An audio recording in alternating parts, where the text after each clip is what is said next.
How do you add users to your site? First, hover over users, then go to all users. This page shows all current users on your site. At the top left of the page, click Add User. This form displays all the information a user can enter. First is the username, which will show up on the user list.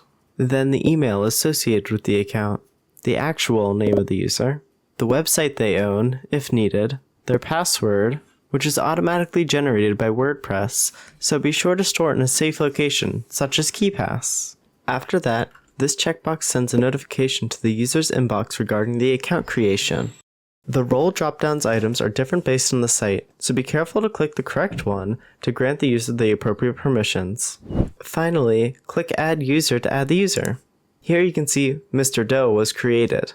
If you need to change something about a user, simply click Edit. Here's all the fields we filled out beforehand, including the role. Once we're done editing, click Update User. Now if you ever need to remove a user, go back to the user list. Instead of Edit, select Delete. Confirm the deletion, and the user is gone.